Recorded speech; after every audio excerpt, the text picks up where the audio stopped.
Good afternoon students. हम आज भी वही कंटिन्यू करेंगे। एडवांटेज टिश्यू कल्चर की क्या है, उस पर हमने मल्टीपल शूट फॉर्मेशन, कल और सोमेटिक एम्ब्रियोजेनेसिस पढ़ा था जो कि माइक्रो प्रोपगेशन में आते हैं। उसके बाद हमने हाई सेकेंड पढ़ना है हैप्लॉइड प्रोडक्शन। ठीक है, ये सब किसके लिए है, ये एडवांटेज है किसके लिए, प्लांट ब्रीडिंग के लिए। ठीक है ना। ये जो हिस्ट्री है डबल हैप्लॉइड्स की, ये कब स्टार्ट हुई थी, जब ये ज़ेतूरा स्ट्रामोनियम में शुरू हुई थी। ये किसने रिपोर्ट की थी, बर्जनर ने कब 1921 में। उसके बाद और सारे ऐसी ही डिस्कवरीज दूसरे प्लांट्स में भी की कि जैसे टोबैको प्लांट है, निकोशियाना टोबैकम है या ट्रेटिकम कॉम्पैक्टम है। और ये रिपोर्ट, पहली रिपोर्ट जो आई थी हैप्लॉइड प्रोडक्शन की, ये पब्लिश की थी किसने, ब्लैक्सली ने की थी। किसमें, ज़ेतूरा स्ट्रामोनियम में। ठीक है। फिर और भी साइंटिस्ट आए थे जैसे गुहा एंड महेश्वरी है, इसने 1964 और 1966 में डेवलप करवाया था इन विट्रो एंथर्स का उसने कल्चर। इन विट्रो कल्चर क्या होता है, टेस्ट ट्यूब में या प्लेट्स में या बीकर्स में जो हम कल्चर कराते हैं इन किसी भी एक्सप्लांट का, तो हम उसको क्या बोलते हैं, इन विट्रो कल्चर बोलते हैं। ठीक है ना। इसमें उन्होंने क्या प्रोडक्शन करवाई थी, हैप्लॉइड्स की। ठीक है।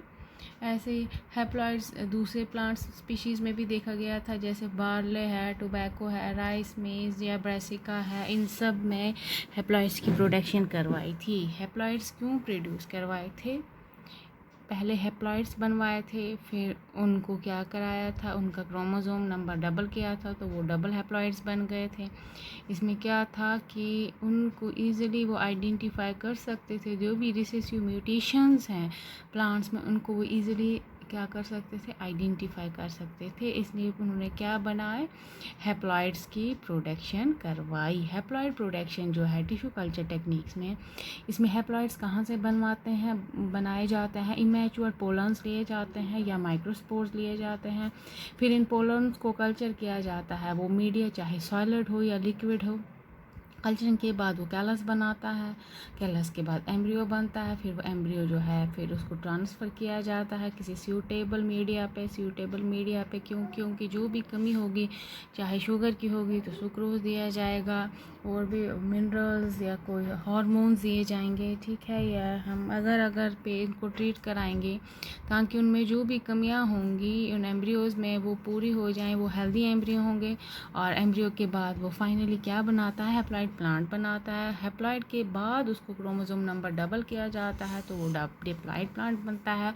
और जो हमें प्लांट मिलता है वो होमोजाइगस होता है। हम उनको तब ट्रीट करते हैं किसे, कॉल्चिसियन से। ठीक है। फिर ऐसे ही पोलन कल्चर जो है, ये पहली बार इसको पोलन्स को कल्चर करवाया किसने, गुहा एंड महेश्वरी ने। किस पे, जिम्सन वीट पे या ज़ेतूरा इनॉक्सिया जिसको बोलते हैं। कभी कभी क्या होता है, डिप्लॉइड प्लांट्स बनते हैं, कहाँ से, हैप्लॉइड प्लांट से। और इन डिप्लॉइड प्लांट का जो सोर्स है वो क्या है, डिप्लॉइड क्या है, जहाँ पे क्रोमोसोम नंबर जो होता है वो क्या होता है, वो डबल होता है। ठीक है। दो अप्रोच से क्या करवाए प्रोडक्शन किसकी, हैप्लॉइड प्लांट्स की। दो अप्रोच, या तो इन विवो होते हैं, दूसरी इन विट्रो होती है।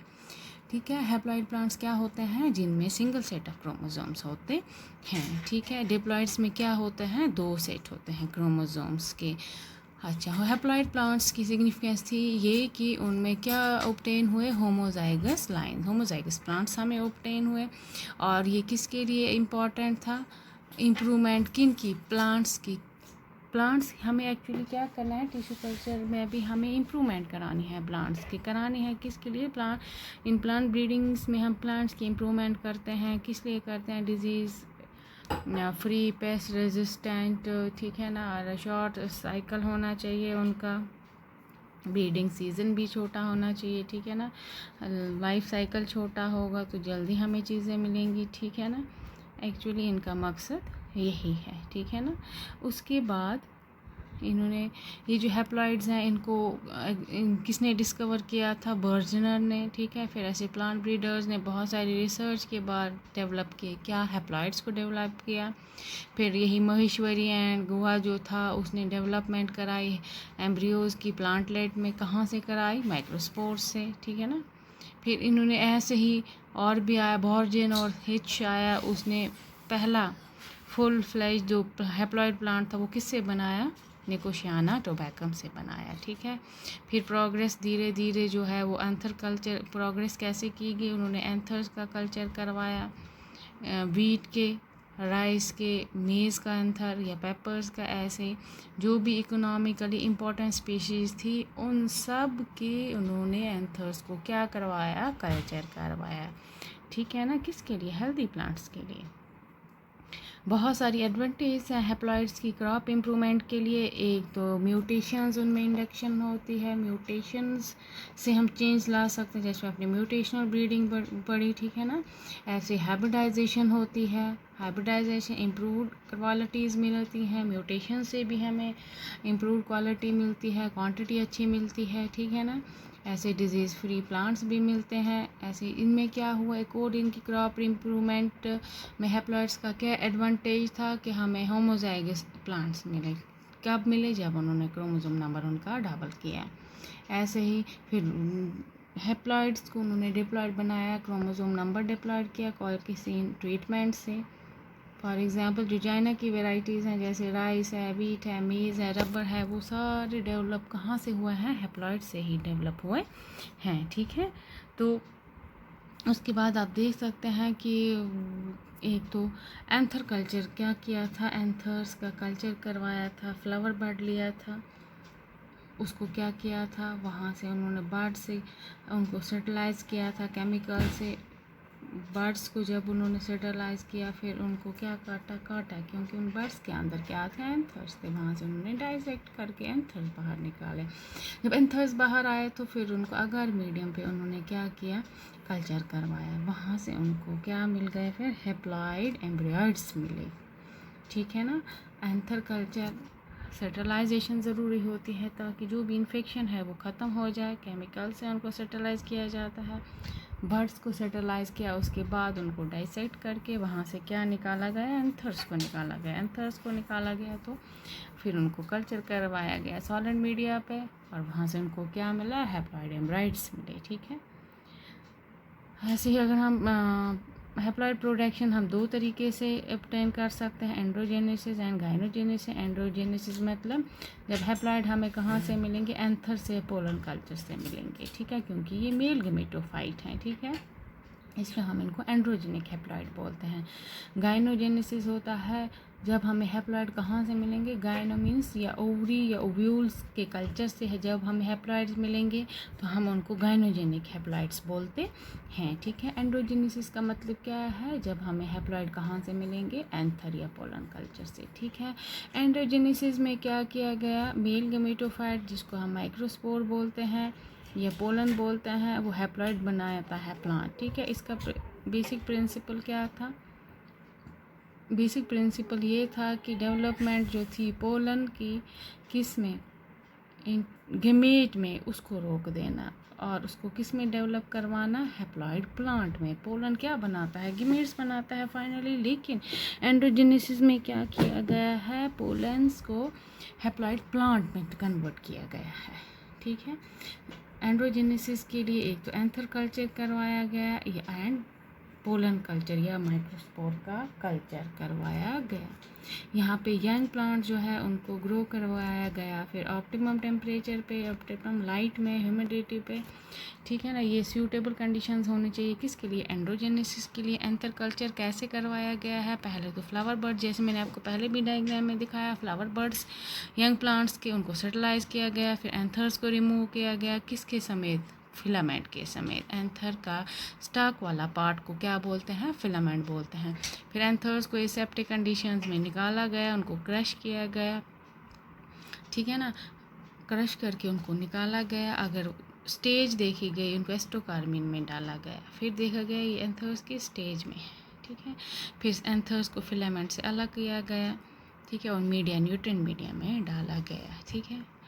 इंजर्ड एंथर्स को यूज़ नहीं किया जाता है क्योंकि उनमें क्या होता है, एंथर बॉल, वहाँ पे टिश्यू जो होता है वो वहाँ पे क्या हो जाता है, फट जाता है, इसलिए उसको यूज़ नहीं किया जाता है जो रप्चर्ड होगा। फिर एंथर को कल्चर किया जाता है, जो पूरा एंथर होगा उसको मेंटेन किया जाती है। लाइट 12 से 18 घंटे की, डार्कनेस में भी 6 से 12 घंटे रखा जाता है। और टेम्परेचर कितना दिया जाता है, 28 डिग्री सेल्सियस। फिर जब एंथर जो है प्रोलिफरेट का मतलब होता है जब वो मल्टीप्लाई करने लगते हैं, फिर वो कैलस बनाते हैं, मास ऑफ सेल्स बनाते हैं जो कम्प्लीटली डिवाइड करते रहते हैं। फिर वही सेल्स कैलस से एम्ब्रियो बनाते हैं, एम्ब्रियो से फिर क्या बनता है, हैप्लॉइड प्लांट बनता है। ठीक है,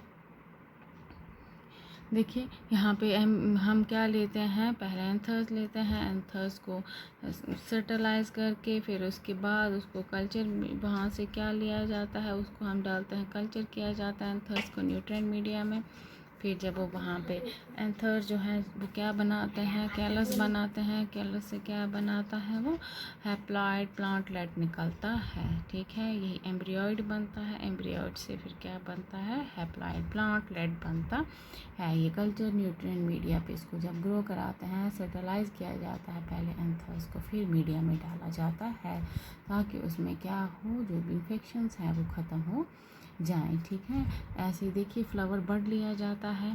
ठीक है, फ्लावर बड लेके उसको एंथर्स को लिया जाता है, एंथर्स को साफ़ किया जाता है, सर्टलाइज किया जाता है, फिर प्लेट्स में डाला जाता है, प्लेट कल्चर मीडिया पे डाला जाता है, वहाँ से प्रोलिफ एंथर्स मल्टीप्लाई करते हैं और कैलस बनाते हैं, कैलस से एम्ब्रियो डेवलपमेंट होती है। जैसे ही एम्ब्रियो डेवलप होता है वो हैप्लॉइड प्लांटलेट बनाता है।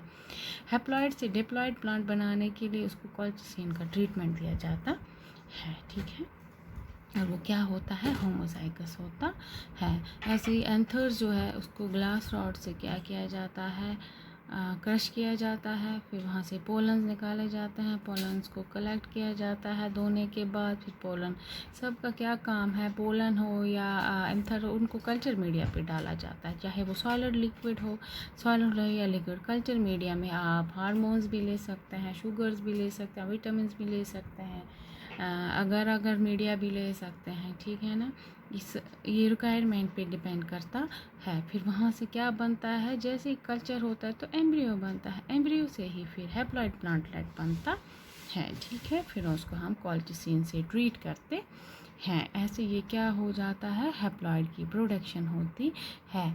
किससे, चाहे वो एंथर हो या पोलन हो, उसको हम एंड्रोजेनेसिस बोलते हैं। ऐसे ही पोलन या माइक्रोस्पोर जो कल्चर है, हैप्लॉइड प्लांट्स जो है इमेच्योर, पोलन से या माइक्रोस्पोर से बनता है। पोलन को एक्सट्रैक्ट किया जाता है, जैसे आपको पिछले वाले डायग्राम में बताया कि स्क्वीज़ किया जाता है एंथर को ग्लास रॉड से, फिर वहाँ से पोलन की जो सस्पेंशन उसको फिल्टर किया जाता है और वहाँ से एंथर टिश्यूज़ को बाहर निकाला जाता है। जो वायबल पोलन्स होते हैं, जो जिंदा पोलन, लार्ज पोलन्स होते हैं, उसको फ़िल्टर किया जाता है, वॉश किया जाता है, फिर कलेक्ट किया जाता है, फिर इनको कल्चर कराया जाता है कल्चर मीडिया पे, चाहे वो सॉलिड हो या लिक्विड हो। फिर एम्ब्रियो डेवलप होता है, उसको ट्रांसफ़र किया जाता है सूटेबल मीडिया पे, फिर वो हैप्लॉइड प्लांट बनाता है, फिर उसके बाद वो डिप्लॉइड बनाता है। ठीक है ना, ऐसे पोलन्स का कल्चर करवाया जाता है। ऐसे ही एंड्रोजेनिक हैप्लॉइड्स जो हैं वो बनते हैं। ठीक है, एंड्रोजेनिक हैप्लॉइड्स जो हैं वो कैसे बनते हैं वो मैंने आपको बता दिया। फिर उसके बाद क्या होता है, एंड्रोजेनिक हैप्लॉइड्स बन गए, ट्रीटमेंट देते हैं, एंथर का कल्चर या पोलन का कल्चर कराते हैं। ठीक है, फिर उसके बाद एक और इसका एडवांटेज है टिश्यू कल्चर का कि हम इसमें प्रोडक्शन करवाते हैं किसकी, डिजीज़ फ्री प्लांट्स की। हम क्या करते हैं, डिजीज़ फ्री प्लांट, अगर कोई भी इन्फेक्टेड प्लांट होगा तो हम उसका पहले सर्टलाइज करते हैं, शूट मेरिस्टम लेते हैं, शूट वाला सेल लेते हैं, उसको हम कल्चर कराते हैं, वो वाला शूट एपिकल मेरिस्टम लेते हैं, वो पार्ट सेल लेते हैं शूट का जो कि पैथोजन फ्री होगा। ठीक है, फॉर एग्जांपल हम क्या लेते हैं, ऐसे ही हम उनको कल्चर कराते हैं। कोई भी शूट का टिप लेते हैं, उसको हम वॉश करा के फिर कल्चर मीडिया पे रखते हैं। कल्चर मीडिया के बाद जब उसमें कैलस डेवलप होता है, फिर कैलस से एम्ब्रियो बनता है और एम्ब्रियो से फिर वो हैप्लॉइड प्लांट बनता है। ये वाले डिजीज़ फ्री प्लांट्स हम पोटैटो से भी ऑब्टेन कर सकते हैं, शुगर कैन से भी ऑब्टेन कर सकते हैं, डहेलिया से भी, स्वीट पोटैटो से। ठीक है, इसमें एक और टेक्निक है प्लांट टिश्यू कल्चर में प्लांट ब्रीडिंग के लिए, एम्ब्रियो रेस्क्यू। एम्ब्रियो रेस्क्यू का मतलब क्या है, कभी कभी एम्ब्रियो रेस्क्यू में क्या होता है, यहाँ पे हम इमेच्योर एम्ब्रियोज को कल्चर करवाते हैं, उनको हम बचाते हैं। किससे, हाइब्रिड सीड से या वो अनराइप सीड से बचाते हैं जो जर्मिनेट नहीं हो पाते हैं। कभी कभी सीड जर्मिनेट नहीं होते हैं, कुछ कंडीशंस होती हैं, कुछ बीमारियां लग जाती हैं, तो हम उसके एम्ब्रियो को बचाते हैं। इमेच्योर एम्ब्रियो को पहले ही हम निकाल देते हैं, किससे, सीड से बाहर निकालते हैं और उसका फिर हम कल्चर करवाते हैं। इस एम्ब्रियो रेस्क्यू में हाइब्रिडाइजेशन के लिए क्या किया जाता है, इसमें हम क्या करवाते हैं, इस टेक्निक में हम डेवलप करवाते हैं प्लांट एम्ब्रियोज़ को, वो वाले एम्ब्रियोज़ जो सरवाइव नहीं कर सकते हैं, ताकि वो कंप्लीट प्लांट बना सके। कभी कभी कुछ ऐसी कंडीशंस होती हैं, प्रॉपर कंडीशंस उनको नहीं मिलते हैं, तो उनकी डेथ भी हो सकती है। लेकिन हम इमेच्योर प्लांट एम्ब्रियोज़ को रेस्क्यू करते हैं, बचाते हैं, वो पहले ही हम सीड से बाहर निकाल देते हैं। ठीक है, इसमें हम वीक एम्ब्रियो या जो इमेच्योर एम्ब्रियो होगा उसको हम क्या करवाते हैं, उसको हम बचाने की कोशिश करते हैं, सर्वाइवल के लिए उसको चांस देते हैं, ताकि वो मर ना जाए, ताकि वो प्लांट में फिर से डेवलप हो सके। यहाँ पे एम्ब्रियो जो होता है सीड का, कभी कभी वो अबॉर्ट होता है, ख़त्म होने लगता है अर्ली स्टेज में, और सीड जो होता है वो मैच्योरिटी तक नहीं पहुँच पाता है। जब वो मैच्योरिटी तक क्यों नहीं पहुँचेगा, क्योंकि उसका एम्ब्रियो जो है उसकी डेथ हो जाती है। फिर इसलिए हम एम्ब्रियो को वहाँ से क्या करते हैं, रेस्क्यू करते हैं या उसको हम सेव करते हैं। हाँ, हम उसको सीड से बाहर निकालते हैं, फिर उसी तरीके से सेम तरीके से फिर हम एम्ब्रियो को कल्चर कराते हैं। एम्ब्रियो को कल्चर कराएंगे न्यूट्रिएंट मीडिया पे, प्रॉपर लाइट देंगे, प्रॉपर टेम्परेचर देंगे। जब वो वहाँ पे ग्रोथ करेगा तो वही एम्ब्रियो जो होता है वो फिर नया प्लांट बनाता है। जो वो प्लांट बनाएगा उसकी क्वालिटी अच्छी होगी, वो डिज़ीज़ फ्री होगा तो क्रॉप की इम्प्रूवमेंट होगी। ठीक है ना, ये एडवांटेज, जैसे हैप्लॉइड प्रोटेक्शन करवाते हैं, होमोजाइगस हम बनाते हैं, हैप्लॉइड प्लांट बनाते हैं, किसके लिए, ताकि हमें क्या मिल सके, क्रॉप की इम्प्रूवमेंट हो सके। ऐसे एम्ब्रियोज़ को भी हम रेस्क्यू करवाते हैं, उनको हम नर्चर कराते हैं, किन एम्ब्रियोज़ को जो वीक और इमेच्योर होते हैं, जो फिर वायबल प्लांट्स नहीं बना सकते हैं, उनको हम चांस देते हैं, किसके लिए, सर्वाइवल के लिए। एम्ब्रियोज़ को हम पहले ही सीड से बाहर निकाल देते हैं और फिर उनका कल्चर करवाते हैं। कल्चरिंग के बाद फिर वो नया प्लांट बनाता है। ठीक है, और नेक्स्ट जो इसके एडवांटेज हैं वो हम कल पढ़ेंगे। ठीक है, थैंक यू।